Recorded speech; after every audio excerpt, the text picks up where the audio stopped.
Hello friends, എല്ലാവർക്കും നമസ്കാരം. നിങ്ങളേവരെയും കാത്തിരിക്കുന്ന രേവതിയുടെയും സച്ചിയുടെയും ഇന്നത്തെ വിശേഷത്തിലേക്ക് എല്ലാ കൂട്ടുകാർക്കും സ്വാഗതം.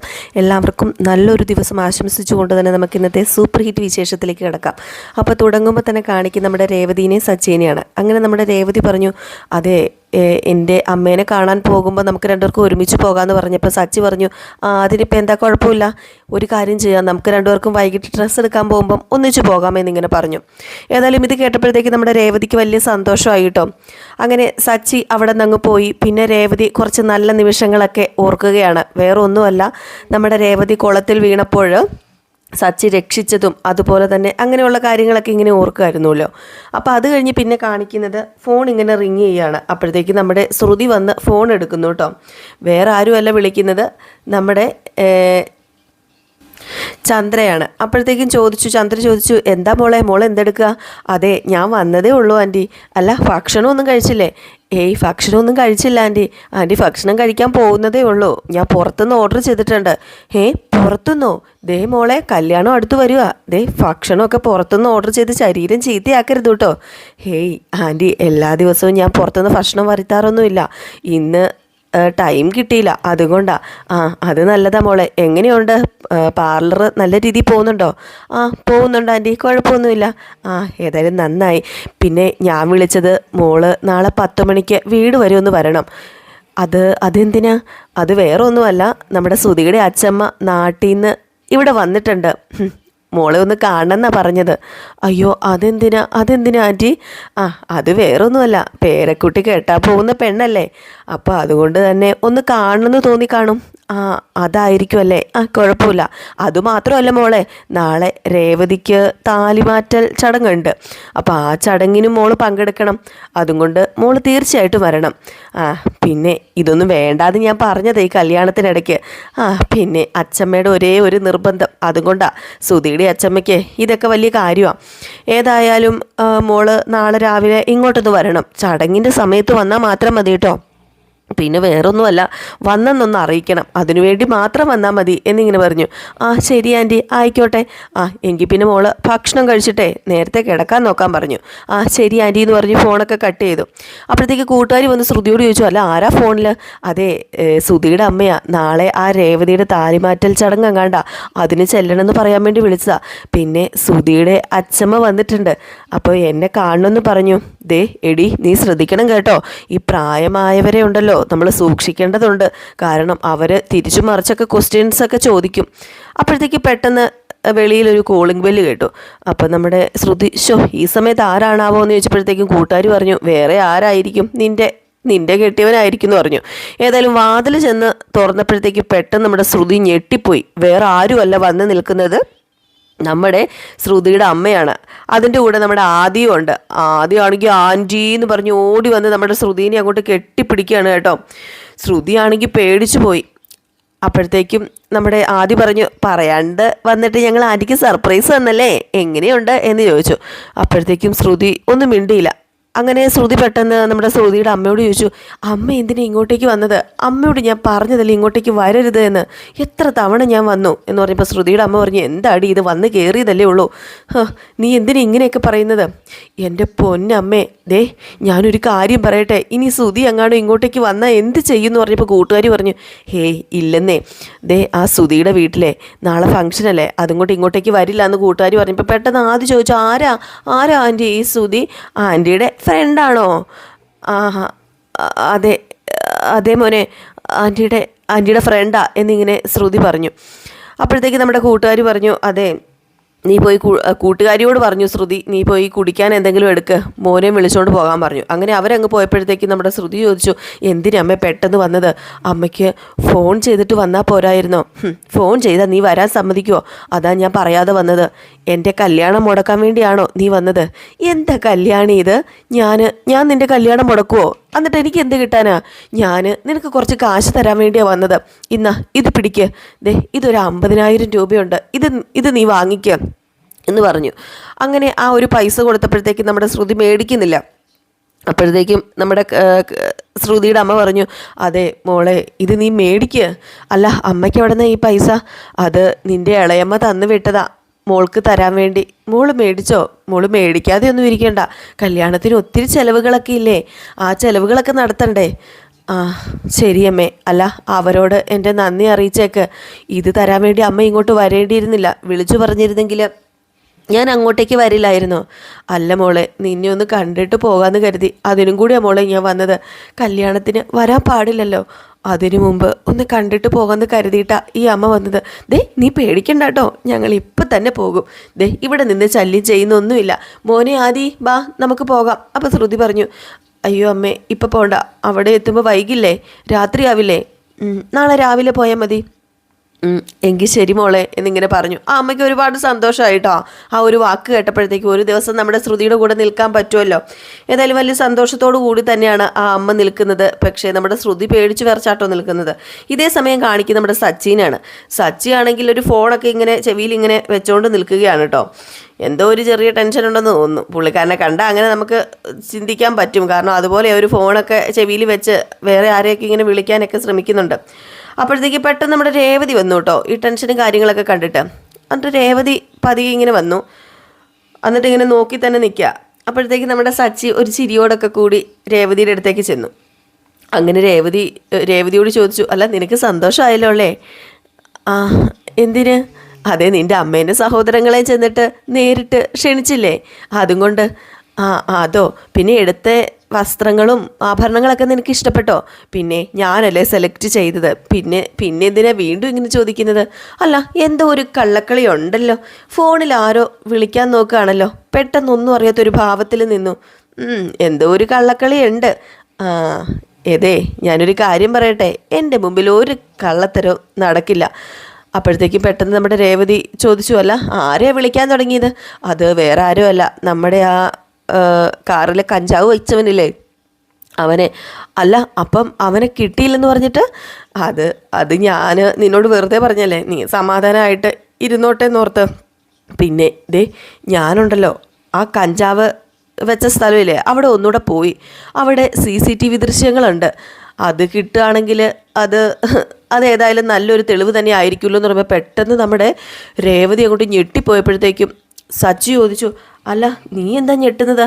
ഇനിയിപ്പം നീയാണോ കഞ്ചാവ് വെച്ചതെന്ന് ചോദിച്ചപ്പോഴത്തേക്കും നമ്മുടെ രേവതി, അത് പിന്നെ നല്ല നിൻ്റെ ഞെട്ടലൊക്കെ കണ്ടപ്പോഴത്തേക്കും എനിക്ക് അങ്ങനെ തോന്നി. പിന്നെ CCTV ദൃശ്യങ്ങളൊക്കെ അത് ഒരാൾ വന്ന് എടുത്തു എന്നൊക്കെ ഇങ്ങനെ പറയുന്നത് കേട്ടു. അത് കള്ളമാണോ എന്നൊരു സംശയമുണ്ട് എന്ന് പറയുമ്പോഴത്തേക്ക് നമ്മുടെ രേവതി പറഞ്ഞു, അല്ല അത് പിന്നെ സത്യമായിരിക്കുമല്ലോ. അല്ല അതെങ്ങനെ നിനക്കറിയാം? അല്ല അവർക്ക് കള്ളം പറയേണ്ട കാര്യമില്ലല്ലോ. നീ ഏതായാലും ടെൻഷൻ ആകേണ്ട കാര്യമൊന്നുമില്ല. ഞാൻ ഏതായാലും അവനെ വെറുതെ വിടാൻ പോകുന്നില്ല. അവനെ കിട്ടാതെ എൻ്റെ ദേഷ്യവും അടങ്ങില്ല. അല്ല ഞാനൊന്ന് പറഞ്ഞോട്ടെ, നീ ഒന്നും പറയണ്ട. നീ ഇപ്പം താലി മാറ്റൽ ചടങ്ങിനെ കുറിച്ച് ചിന്തിക്ക്, എന്നിട്ട് സന്തോഷിക്ക്. ഈ കാര്യം നീ അങ്ങ് വിട്ടേരെ എന്ന് പറഞ്ഞിട്ട് നമ്മുടെ സച്ചി അങ്ങ് പോയി. എവിടെന്ന് നമ്മുടെ രേവതി പേടിക്കാതിരിക്കുമോ? സച്ചിയുടെ സ്വഭാവം നന്നായിട്ട് ഇപ്പം രേവതിക്ക് അറിയില്ലേ. ആകെപ്പാടെ പ്രശ്നമാകും. നമ്മുടെ ഗജാനന്ദനാണെന്ന് അറിഞ്ഞാൽ ഗജാനന്ദൻ്റെ വെടിയും പുകയും പോയെന്ന് കൂട്ടിക്കൊണ്ടാൽ മതി. അപ്പോൾ ഇതേ സമയം നമ്മുടെ ശ്രുതിനെ കാണിക്കുകയാണ്. ശ്രുതിയാണെങ്കിൽ നമ്മുടെ ആദിക്ക് ഇങ്ങനെ ഫുഡൊക്കെ വാരി കൊടുക്കുക. അതിനിടയിലെ കല്യാണത്തിനുള്ള വസ്ത്രങ്ങളൊക്കെ ഇങ്ങനെ കാണിക്കുകയാണ് കേട്ടോ. അപ്പോൾ അമ്മ ഇങ്ങനെയൊക്കെ നോക്കുകയാണ്. അപ്പം അല്ല മുഹൂർത്തത്തിനുള്ള പുടവ എന്തിയെ മോളെ? അത് അവരാ മേടിച്ചത്, അത് അവരുടെ വീട്ടിലെ അമ്മേ എന്നിങ്ങനെ പറഞ്ഞു. അപ്പം നമ്മുടെ ശ്രുതിയുടെ അമ്മ പറഞ്ഞു, എല്ലാം നന്നായിട്ടുണ്ട്, ഇതിനൊക്കെ നല്ല വിലയായിട്ടുണ്ടാവും അല്ലേ?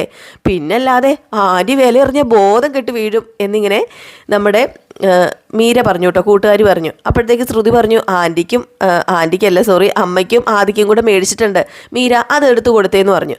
അങ്ങനെ നമ്മുടെ മീര അതെടുത്ത് കൊടുത്തു കേട്ടോ.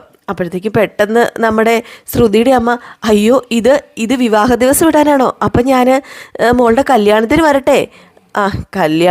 കല്യാണത്തിന് വരണ്ടമ്മേ, നിങ്ങൾക്ക് എന്തോ എടുക്കണമെന്ന് തോന്നി നിങ്ങൾക്ക് എടുത്തു, അത്രേ ഉള്ളൂ. അല്ലാതെ കല്യാണത്തിന് വരാനൊന്നുമല്ല. ഇത് നാട്ടിൽ വരുമ്പോൾ തരാമെന്ന് തോന്നിയതാ, നിങ്ങൾ ഇങ്ങോട്ട് വന്നതുകൊണ്ടാണ് ഞാനിത് ഇപ്പം തന്നത് എന്നിങ്ങനെ പറഞ്ഞു. എന്നിട്ട് പറഞ്ഞു, അതെ കല്യാണ ദിവസം ഇതിട്ട് ഏതെങ്കിലും ക്ഷേത്രത്തിൽ പോയി എനിക്ക് വേണ്ടി പ്രാർത്ഥിക്ക്, അതാ ഇപ്പം അമ്മ ചെയ്യേണ്ടത് എന്നിങ്ങനെ പറഞ്ഞു. അപ്പോഴത്തേക്ക് നമ്മുടെ ആദി പറഞ്ഞു, അയ്യോ ആൻറ്റി എനിക്ക് മതി ആൻറ്റി, എൻ്റെ വയറ് നിറഞ്ഞെന്ന് പറഞ്ഞിട്ട് ആദി അങ്ങ് പോയി. അപ്പം നമ്മുടെ ശ്രുതി അവിടെ നിൽക്കുകയാണ് കേട്ടോ. അപ്പം നമ്മുടെ ശ്രുതിയുടെ അമ്മ പറഞ്ഞു, അതേ മോളെ ഞാനൊരു കാര്യം പറയട്ടെ, ഇവിടുത്തെ ക്ഷേത്രത്തിൽ വെച്ചല്ലേ കല്യാണം, അവിടെ ആര് വന്നാലും പോയാലും ഒന്നും അറിയില്ലല്ലോ, ഞാൻ വന്നോട്ടെ? ദേ എൻ്റെ പൊന്നമ്മേ തുടങ്ങി വീണ്ടും ഇത്ര നേരം ഞാൻ പറഞ്ഞപ്പോൾ മനസ്സിലായില്ലേ? ഹോ, ഞാൻ പറഞ്ഞില്ലേ വരണ്ട വരണ്ട വരണ്ടാന്ന്. അപ്പം പെട്ടെന്ന് നമ്മുടെ ആദ്യം ഒന്ന് ചോദിച്ചു, അല്ല ആൻറ്റി ആർക്കാ കല്യാണം, മേരി ആൻറ്റിക്കാണോ എന്നിങ്ങനെ ചോദിച്ചു. അപ്പം നമ്മുടെ ശ്രുതി പറഞ്ഞു, അതേ മോനെ മീരാൻറ്റിക്ക് തന്നെയാണ് കല്യാണം എന്നിങ്ങനെ പറഞ്ഞു. ഇത് കേട്ട് നമ്മുടെ മീര ഒന്ന് ഞെട്ടി. അപ്പോഴത്തേക്ക് ശ്രുതി പറഞ്ഞു, പ്ലീസ് ഡി എന്ന് പറഞ്ഞു. അപ്പം മീര പറഞ്ഞു, അതെ അതെ മോനെ, ആൻറ്റിക്കാ കല്യാണം. ആൻറ്റി ഒരു കല്യാണം കഴിക്കാൻ പോവുക, എങ്ങനെയാകുമെന്നറിയില്ല എന്നിങ്ങനെ പറഞ്ഞു. അപ്പോഴത്തേക്ക് നമ്മുടെ ശ്രുതിയുടെ അമ്മ ചോദിച്ചു, അല്ല ഇതുവരെ ഞാൻ ചെറുക്കൻ്റെ ഫോട്ടോയൊന്നും കണ്ടില്ല, അതെങ്കിലും എന്നെ ഒന്ന് കാണിക്കുമോ മോളെ എന്ന് ചോദിച്ചപ്പോഴത്തേക്കും ശ്രുതി പറഞ്ഞു മീരയോട്, ദേ ആ ഫോട്ടോ അങ്ങ് കാണിച്ചു കൊടുക്ക് എന്നിങ്ങനെ പറഞ്ഞു. അങ്ങനെ മീര ഫോട്ടോ എടുത്തുകൊണ്ട് വന്നു. ഫോട്ടോ ഇങ്ങനെ ഫോണിൽ കാണിച്ചു കൊടുത്തു.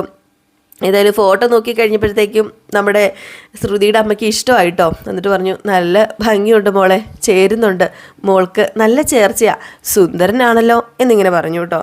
ഇത് കേട്ടത് നമ്മുടെ ശ്രുതിക്കും സന്തോഷമായി കേട്ടോ. പിന്നെ കാണിക്കുന്ന സീന് നമ്മുടെ സച്ചിനെയാണ്. അങ്ങനെ സച്ചി ഇങ്ങനെ ഒരുങ്ങിക്കൊണ്ടിരിക്കുമ്പോഴത്തേക്കും പെട്ടെന്ന് നമ്മുടെ രേവതി വന്നിട്ട് പുറത്തേക്ക് പോകാമെന്ന് ചോദിച്ചു. അതെ പുറത്തേക്ക് പോവാ. അല്ലോ ബ്രേക്ക്ഫാസ്റ്റ് റെഡി ആയിട്ടില്ല, ഒരു 10 മിനിറ്റ്.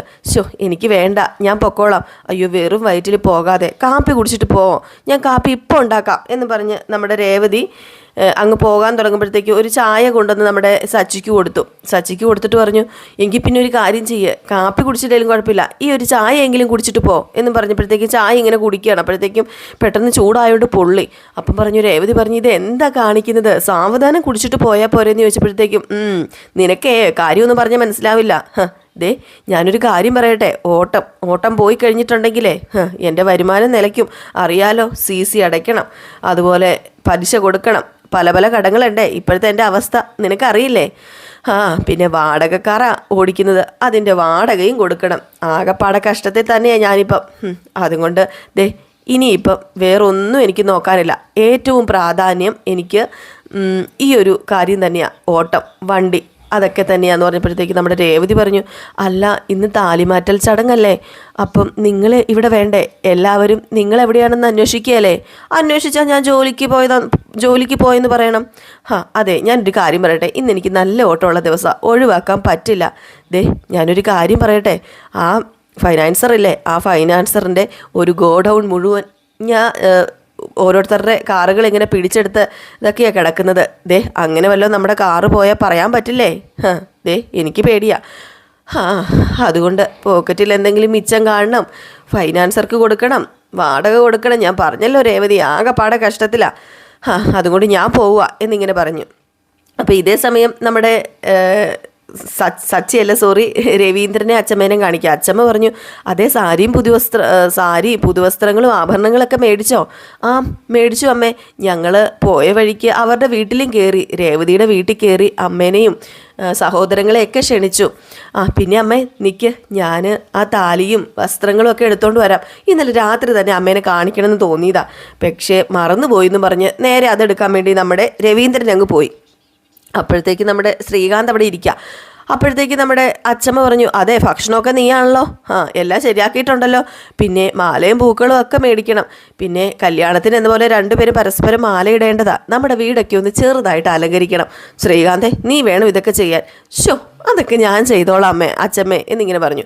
ഇത് കേട്ട ഉടനെ നമ്മുടെ ചന്ദ്രയാണെങ്കിൽ ഇതൊക്കെ കാണാനും കേൾക്കാനും ആണല്ലോ ഈശ്വര എൻ്റെ വിധി എന്ന് പറഞ്ഞപ്പം നമ്മുടെ ശ്രുതി പറഞ്ഞു, ഞാൻ പുറത്തു പോവാ. ദേ നീ പോകരുത്, ദേ നീ എപ്പോഴും ശ്രുതിയുടെ കൂടെ വേണം, ശ്രുതി ഇപ്പം തന്നെ വരും, അപ്പം നീ ഇവിടെ വേണം, അതുകൊണ്ട് നീ പോകരുത്, അല്ലെങ്കിൽ പിന്നെ ശ്രുതിയോട് അതും ഇതുമൊക്കെ പറഞ്ഞതേ ഈ തള്ള കുഴപ്പിക്കുമെന്ന് പറഞ്ഞു. ഈ സമയത്ത് നമ്മുടെ അച്ചമ്മ ശ്രീകാന്തിൻ്റെ കയ്യിൽ കുറച്ച് പൈസയും കൊടുത്തിട്ട് പറഞ്ഞു, ഇത് നീ വെച്ചോ, ഞാൻ പറഞ്ഞ സാധനങ്ങളൊക്കെ മേടിക്കേണ്ടതല്ലേ എന്ന് പറഞ്ഞു. അപ്പോഴത്തേക്കും നമ്മുടെ ചന്ദ്ര ദേ കയ്യിലുള്ള പൈസ മുഴുവൻ ആ പൂ കിട്ടുന്നവർക്ക് വേണ്ടി ചിലവാക്കുക, എനിക്ക് എന്തെങ്കിലും തരണമെങ്കിൽ ഞാൻ അടിമപ്പണി ചെയ്യേണ്ട അവസ്ഥയാണെന്ന് പറഞ്ഞു. ഇതേ സമയം ആഭരണങ്ങളും ഡ്രസ്സും ഒക്കെ ആയിട്ട് നമ്മുടെ രവീന്ദ്രൻ വരികയാണ് കേട്ടോ. അങ്ങനെ രവീന്ദ്രൻ പറഞ്ഞു, ദേ കണ്ടില്ലേ അമ്മേ, അമ്മ പറഞ്ഞതെല്ലാം മേടിച്ചിട്ടുണ്ട്, എങ്ങനെയുണ്ടെന്ന് നോക്കിയേ, ദേ താലിമാല എങ്ങനെയുണ്ടെന്ന് നോക്കിയേ എന്ന് പറഞ്ഞു. അങ്ങനെ താലിമാലയൊക്കെ നോക്കിയിട്ട് നമ്മുടെ അച്ചമ്മയ്ക്ക് ഒരുപാട് ഇഷ്ടപ്പെട്ടു കേട്ടോ. കൊള്ളാം, ഞാനേ മനസ്സിൽ വിചാരിച്ച് തന്നെയാന്ന് പറഞ്ഞു. അപ്പം ചന്ദ്രയാണെങ്കിൽ ദേ നോക്കടാ, ഇതൊരു 5 പവനെങ്കിലും കാണും ശ്രുതി, എൻ്റെ വയറ് എരിയാടാ, എന്തു പറ്റി അമ്മയ്ക്ക് അസിഡിറ്റി ആണോ, പോടാ ഒന്നും മിണ്ടാതെ എന്നിങ്ങനെ പറഞ്ഞു. അപ്പോഴത്തേക്കും നമ്മുടെ രവീന്ദ്രൻ അടുത്തത് എടുത്തു കൊടുത്തു, കമ്മൽ നോക്കി കഴിഞ്ഞപ്പോഴത്തേക്കും കമ്മൽ നോക്കിയിട്ട് പറഞ്ഞു, ഇതും ഇത് ഞാൻ വിചാരിച്ച പോലെ തന്നെ കേട്ടോ എന്ന് പറഞ്ഞപ്പം ദേ ഇത് പുതിയ മോഡലാണല്ലോ എന്ന് പറഞ്ഞു. അപ്പോൾ നമ്മുടെ ശ്രീകാന്ത് പറഞ്ഞു പിന്നെ ഏടത്തിക്ക് എന്തിട്ടാലും ചേരും, സുന്ദരിയല്ലേ ഏടത്തി എന്ന് പറഞ്ഞപ്പം നമ്മുടെ സുധി ഒരു സുന്ദരി, താലികെട്ടൽ ചടങ്ങിന് എന്തിനാ കമ്മൽ, എനിക്ക് വയ്യ, ഇതൊക്കെ കണ്ടിട്ട് എനിക്ക് ചൊറിഞ്ഞു കയറുന്നുണ്ടെന്ന് പറഞ്ഞു. അപ്പോൾ അടുത്തതായിട്ട് വളയെടുത്ത് കാണിച്ചു കേട്ടോ നമ്മുടെ രവീന്ദ്രൻ. അപ്പോഴത്തേക്കും അത് കണ്ടിട്ട് നമ്മുടെ അച്ചമ്മ പറഞ്ഞു കൊള്ളാം കൊള്ളാം മോനെ കൊള്ളാം, എല്ലാം എനിക്കിഷ്ടപ്പെട്ടു എന്ന് പറഞ്ഞു. അപ്പോൾ ചന്ദ്ര പറഞ്ഞു ഇതേ വളയുമുണ്ട്, വാരിക്കോരി കൊടുക്കുക അവൾക്ക്, മിറ്റവടിക്കും ചാണകവെള്ളം തളിച്ചു അടുപ്പിലൂതിയൊക്കെ എനിക്ക് കുറച്ച് കാശ് തന്നത്, അതും കൊണ്ടുപോയി ആ ചെകുത്താനും കെട്ടിയോളും, എന്നിട്ട് ദേ ഇപ്പം എന്തൊക്കെയാ കിട്ടുന്നത്. അപ്പം സുധി പറഞ്ഞു ദേ ഒരു കാര്യം ചെയ്യാം, അമ്മ അകത്തേക്ക് പോ, ഇനിയിപ്പം ആഭരണം കണ്ടല്ലേ അമ്മ ഇവിടെ തല കറങ്ങി വീഴുന്നു പറഞ്ഞു. സത്യമാണ് കേട്ടോ, നമ്മുടെ ചന്ദ്രയുടെ കിളി പാറിപ്പോയിട്ടിരിക്കുകയാണ്. അപ്പോഴത്തേക്ക് നമ്മുടെ സച്ചിയുടെ വസ്ത്രം കാണിച്ചു, രേവതിയുടെ വസ്ത്രം കാണിച്ചു. ഇതെല്ലാം നമ്മുടെ അച്ചമ്മയ്ക്ക് ഇഷ്ടപ്പെട്ടു, ഇതെല്ലാം സൂപ്പറാണെന്ന് പറയുകയും ചെയ്തു കേട്ടോ അച്ചമ്മ. അങ്ങനെ നമ്മുടെ ചന്ദ്ര എടി രേവതി ഇതിനൊക്കെ പകരം ഞാൻ നിനക്ക് തരൂടി, നീയേ പൂക്കാരിയായിട്ട് വന്നിട്ട് എല്ലാം തൂത്തുവാരിക്കൊണ്ടിരിക്കുകയാണല്ലേ എന്ന് പറഞ്ഞു. അപ്പോഴത്തേക്കുമാണ് നമ്മുടെ സച്ചിൻ രേവതി ഇറങ്ങി വരുന്നത്. സച്ചി ആണെങ്കിൽ അച്ചമ്മയെ പോയിട്ട് വരാമെന്ന് പറഞ്ഞു. അപ്പോൾ അച്ചമ്മ എടാ നിൽക്കട അവിടെ എന്ന് പറഞ്ഞു. അച്ചമ്മ ടൈമായി, നീ ഇതെവിടെ പോവാ? ഞാൻ ജോലിക്ക് പോവാ. ഓ കേട്ടല്ലോ രവി, ഇവൻ എന്താടാ ഇങ്ങനെ? എടാ സച്ചി ഇന്നത്തെ ദിവസത്തിൻ്റെ പ്രത്യേകത എന്താണെന്ന് നിനക്കറിയില്ലേ, പിന്നെ നീ എവിടെ പോവാ എന്നിങ്ങനെ രവീന്ദ്രൻ ചോദിച്ചു. അയ്യോ അതിന് നിങ്ങളൊക്കെ ഇവിടെ ഇല്ലേ, പിന്നെ എനിക്ക് ജോലിക്ക് പോകണ്ടേ, എനിക്കിത് പോയേ പറ്റൂ, ഇന്ന് ഓട്ടം ഉള്ളതാ.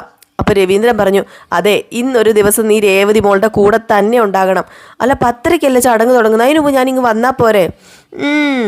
കൊള്ളാം എന്നിങ്ങനെ പറഞ്ഞു.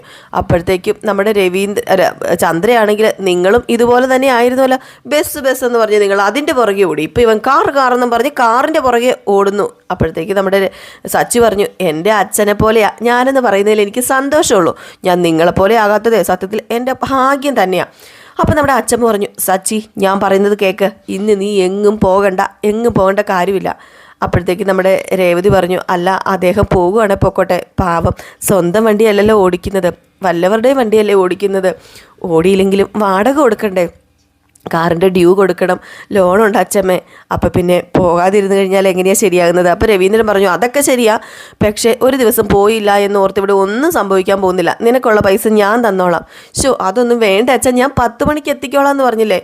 അച്ഛമ്മേ അച്ഛനെ ഒന്ന് പറഞ്ഞു മനസ്സിലാക്ക്. രേവതി മോള് പറഞ്ഞതുകൊണ്ട് നിന്നെ വിടുന്നു, 10 മണിക്കകത്ത് തന്നെ ഇങ്ങോട്ടേക്ക് വന്നോണം, പിന്നെ വരാതെ ഞങ്ങളുടെ 4 കെട്ട് ചടങ്ങല്ലേ. എങ്കിൽ പിന്നെ ഞാൻ പോട്ടെ അച്ഛാന്ന് വെച്ചപ്പം പോ ചെല്ല് എന്ന് പറഞ്ഞ് നമ്മുടെ രവീന്ദ്രൻ അങ്ങ് വിട്ടു കേട്ടോ. പുറകെ നമ്മുടെ രേവതി അങ്ങ് പതിയെ പോയി. ഇതെല്ലാം കണ്ടിട്ട് ചന്ദ്രയ്ക്ക് ചൊറിഞ്ഞ് കയറി നിൽക്കുകയാണ്, പെരുവിരലിൽ കൂടെ അരിച്ച് തലയുടെ മണ്ടേ കയറുന്നുണ്ടെന്ന് തോന്നും. ഇതേ സമയം നമ്മുടെ രേവതി ഇങ്ങനെ പച്ചക്കറിയൊക്കെ കട്ട് ചെയ്തുകൊണ്ടിരിക്കുകയാണ്. അപ്പോൾ അങ്ങോട്ടേക്ക് നമ്മുടെ ചന്ദ്ര വരികയാണ് കേട്ടോ. ചന്ദ്ര വന്നിട്ട് നല്ല മുഹൂർത്തത്തിൽ തന്നെയാണ് നിന്റെ കഴുത്തിൽ അവൻ താലി കെട്ടിയത്, എന്നിട്ട് എന്താ കാറ് പോയി, ജീവിതം പോയി, ഇനിയിപ്പം ഈ സമയത്ത് താലി മാറ്റി കെട്ടിയാലേ നിന്റെ രാശി കൂടുവോ? എനിക്ക് തോന്നുന്നില്ല, മുഹൂർത്തത്തിനും താലിക്കും അല്ല പ്രശ്നം, നിന്റെ രാശിക്കാ പ്രശ്നം. എത്ര താലി മാറ്റി കെട്ടിയാലും നീ ഇവിടെ ഉള്ളിടത്തോളം കാലം കഷ്ടകാലം മാറില്ല രേവതി, കഷ്ടകാലം മാറില്ല, അത് കൂടുകയുള്ളൂ. നീ കാരണം എന്തൊക്കെയാണ് നടക്കാൻ പോകുന്നതെന്ന് കണ്ടു തന്നെ അറിയേണ്ടി വരും എന്നിങ്ങനെ പറഞ്ഞിട്ട് നമ്മുടെ ചന്ദ്ര അങ്ങ് പോയിട്ടോ. ഇത് കേട്ട് കഴിഞ്ഞപ്പോൾ സത്യമായിട്ട് നമ്മുടെ രേവതിക്ക് സങ്കടമായി. ഏതായാലും രേവതി സങ്കടപ്പെട്ട് ഇങ്ങനെ നിൽക്കുന്ന ആ ഒരു സീൻ കാണിച്ചിട്ടാണ് ഇന്നത്തെ വിശേഷം അവസാനിക്കുന്നത്. അപ്പോൾ എല്ലാവരും കാത്തിരിക്കുക അടുത്ത വിശേഷത്തിനായിട്ട്. അടിപൊളി വിശേഷം തന്നെയാണ് കേട്ടോ ഇനിയിപ്പോൾ വരാൻ പോകുന്നത്. മിസ് ചെയ്ത എല്ലാ വിശേഷങ്ങളും കാണുക. അപ്പോൾ അടുത്ത വിശേഷമായിട്ട് കാണാം. അതുവരെ എല്ലാവർക്കും ടാറ്റാ ബൈ ബൈ.